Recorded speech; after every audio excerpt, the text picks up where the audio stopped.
Honey Rose dress ധരിച്ചു വരാൻ honey റോസിന് സ്വാതന്ത്ര്യമുണ്ടെങ്കിൽ അത്തരം ആഭാസപരമായ ഡ്രസ്സാണെന്ന് പറയാനുള്ള സ്വാതന്ത്ര്യം രാഹുൽ ഈശ്വറിനുണ്ട് അവിടെ. ഈ പ്രക്രിയ അതുപോലെ കണ്ടെച്ചാൽ മതി. പക്ഷേ നിങ്ങൾ ഹണി റോസ് എന്ന പേര് പറഞ്ഞതുകൊണ്ടാണ് ഞാനത് ആവർത്തിച്ച് പറഞ്ഞത്. ഹണി റോസ് എന്നല്ല, ആരായാലും ഒരു സ്ത്രീയുടെ വസ്ത്രത്തെ അധിക്ഷേപിക്കാനുള്ള അവകാശം നിങ്ങൾക്കില്ല എന്നെങ്കിലും ശ്രീ നാസർ ഫൈസി കൂടത്തായി തിരിച്ചറിയണം. ഇവിടെ പറയേണ്ട പ്രധാനപ്പെട്ട ഒരു കാര്യം, അവിടെ ആ ഡ്രസ്സ് അത്തരം ഡ്രസ്സുകൾ ധരിച്ച് വരരുത് എന്ന് മുസ്ലിം സ്ത്രീകളെ ഉപദേശിക്കാനുള്ള മാന്യമായ അർഹത മുസ്ലിം പണ്ഡിതന്മാരെ സംബന്ധിച്ചിടത്തോളം ഉണ്ട്. തോന്നി അതങ്ങനെ വരൂ, അതങ്ങനെ സംഭവിക്കൂ.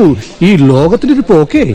ഒരു സ്ത്രീ ഒരു ഡ്രസ്സ് ധരിച്ചു വരുമ്പോ അത് ആഭാസകരമാണെന്ന് ഒരു പുരുഷൻ പറയുന്നുണ്ടെങ്കിൽ അയാൾക്കാണ് പ്രശ്നം. നീ ഉദ്ദേശിച്ചിടത്ത് തന്നെയല്ലേ കൊണ്ടത്? എന്താ സാർ? അല്ലെങ്കിൽ ഇവൻ ഇനിയും ഉന്നം പരീക്ഷിക്കും. രാഹുൽ ഈശ്വറിന്റെ നിലവാരത്തിലേക്ക് എത്തി നാസർ ഫൈസി കൂടത്തായി. കുമാരന്റെ ഡീൽസ് ഒക്കെ ഇങ്ങനെയാ, സ്ട്രൈറ്റ് ഫോർവേഡ്. ഞാൻ അതിന് ഇരയായി ഞാൻ നിന്ന് തരുന്നില്ല. ഞാൻ വളരെ കൃത്യതയോടെ തന്നെ പറഞ്ഞിട്ടുള്ളത്. ഞാൻ ഒന്നും ആവർത്തിച്ച് പറയുന്നു, അത് വീണ്ടും ഒന്നുകൂടി കേൾക്കണം. ഹണി റോസിന്റെ ഡ്രസ്സ് ആ രീതിയിൽ ആഭാസ ഡ്രസ്സ് ധരിച്ചു വരാൻ അവൾക്ക് സ്വാതന്ത്ര്യമുണ്ട് എന്ന് ഹണി റോസ് പറയുമ്പോഴും ആ ഡ്രസ്സ് ആഭാസമാണെന്ന് പറയാനുള്ള സ്വാതന്ത്ര്യം വളരെ വ്യക്തമായി കൂട്ടത്തിന് രാഹുൽ ഈശ്വറിനുണ്ട്. ചില ശബ്ദങ്ങളും കരച്ചിലും ഒക്കെ ഇവിടുന്ന് കേട്ടൊന്നു വരും. വാതിലും ജനലും ഒക്കെ അടച്ച് അകത്തിരുന്നോണം എല്ലാരും എന്ന പോലെ സ്ത്രീയെ അധിക്ഷേപിക്കുകയാണ്. എന്താണ് ശ്രീ നാസർ ഫൈസി കൂടത്തായി പറയുന്നത്? നിങ്ങളുടെ ആഭാസ ഡ്രസ്സാണ് എന്ന് ഒരു സ്ത്രീയെ നോക്കി പറഞ്ഞാൽ അയാള് ഒരു കുറ്റം ചെയ്യുകയാണ്. നിന്നെ പോലീസിനെ കൊണ്ട് പിടിപ്പിക്കും. നിന്നെ എടുത്തിട്ട് പൂശുമ്പോ നീ എന്ന് വിളിക്കുന്നത് എനിക്ക് കേൾക്കണം, കണ്ണുകൾക്ക് കാണണം. Police station. വിനു, സ്ത്രീകൾ ധരിച്ചു വരുന്ന എല്ലാ ഡ്രസ്സിനെയും ന്യായീകരിക്കാൻ വിനു മുന്നോട്ട് വരണ്ട. സ്ത്രീ ആഭാസ ഡ്രസ് ധരിച്ചാൽ ആഭാസമാണ്. കുഞ്ഞിരാമ, എനിക്ക് ചില അനുഭവങ്ങളൊക്കെ ഉണ്ടായിട്ടുണ്ട്. നിനക്കുണ്ടായിട്ടുണ്ടോ?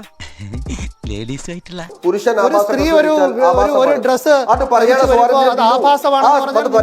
നിങ്ങൾക്കെതിരെ കേസുണ്ടാവും. എനിക്ക് വേണോടവനെ. എന്റെ തൊലിക്കട്ടി വിനു പരിശോധിക്കണ്ട. അത് നിങ്ങൾ പരിശോധിക്കാൻ പറ്റുമോ? ഏത് വഴിക്കാണെങ്കിലും ഇവനെ ഞാൻ പൊക്കിയിരിക്കും. പുരുഷന്റേതായ ടീഷർട്ട് ധരിച്ച് അവർ വ്യായാമങ്ങളിൽ ഏർപ്പെടട്ടെ. സ്ത്രീകൾ അവരുടെ ഡ്രസ്സ് ധരിച്ചുകൊണ്ട് അവർ ഏർപ്പെടട്ടെ. അവർ രണ്ടും രണ്ട് ക്യാമ്പിൽ വെച്ചുകൊണ്ടാവട്ടെ. ഇവനാര്? അർണോൾഡ് ഷ്വാസ്നിഗർ. പുരുഷനോടാണ് പറയുന്നത് സ്ത്രീകളുടെ അത്തരം വ്യായാമ കലകളിൽ, വ്യായാമമുറകളിൽ അവിടെ പോയി ഇടപെടരുതെന്ന് പുരുഷനോടാണ് പറഞ്ഞിട്ടുള്ളത്. എന്തുകൊണ്ട്? അത് സ്ത്രീ പുരുഷ സങ്കലന വേദികൾ അനിസ്ലാമികമാണ് എന്നതുകൊണ്ട്. ഞാനിതൊക്കെ ഒരു സ്പോർട്സ് ഹോസ്പിറ്റലിൽ എടുക്കുള്ളൂ. അതിലപ്പുറത്തേക്ക് അടിച്ചേൽപ്പിക്കൽ നിയമം ഇസ്ലാമികമായി ഒരാളും പറഞ്ഞിട്ടില്ല.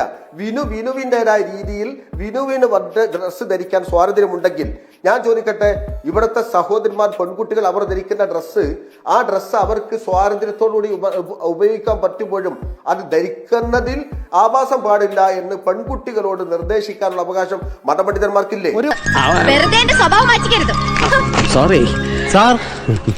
അത് പറയാനുള്ള റൈറ്റ് മതപണ്ഡിതന്മാർക്കുണ്ട്. മതപണ്ഡിതന്മാർ പറയുന്നത് അംഗീകരിക്കുന്ന സ്ത്രീകളോടും പുരുഷന്മാരോടും മാത്രമേ ഇവിടെ കാന്തപുരം അബൂബക്കർ മുസ്ലിയാരും ഹുസൈൻ മടവൂരായിരുന്നാലും ജിഫിർ മുത്തുക്കോയത്തങ്ങളായിരുന്നാലും ആര് പറഞ്ഞിട്ടുള്ളൂ.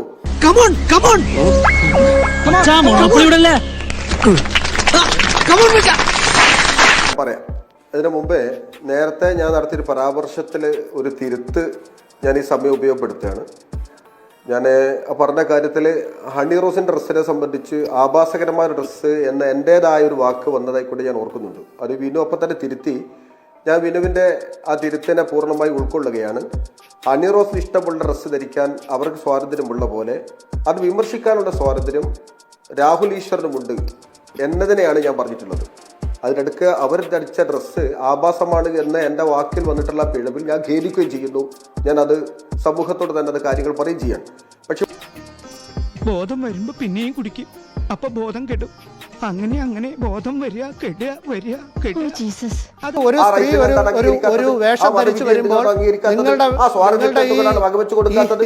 ഈ വസ്ത്രം ആഭാസകരമാണെന്ന് പറയാൻ നിങ്ങൾക്ക് അവകാശമില്ല. അതെങ്കിലും ദയവായി മനസ്സിലാക്കണം. അത് ആ സ്ത്രീയെ അപമാനിക്കലാണ്. നിങ്ങൾക്ക് പൊതുവായി വല്ലതും പറയാം. ഇത് ആദ്യത്തെ അനുഭവമാണോ? അതെ, പ്രാക്ടീസ് ചെയ്യൂ.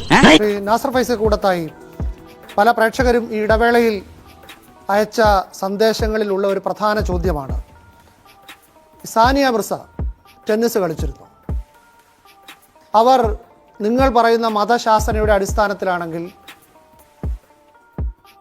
ഈ വേഷമുള്ള ഈ കളി ഉപേക്ഷിക്കണമായിരുന്നോ, അല്ലെങ്കിൽ ഗാലറിയിൽ ആരുമില്ലാത്ത സമയത്ത് മാത്രം ടെന്നീസ് കളിക്കണമായിരുന്നോ?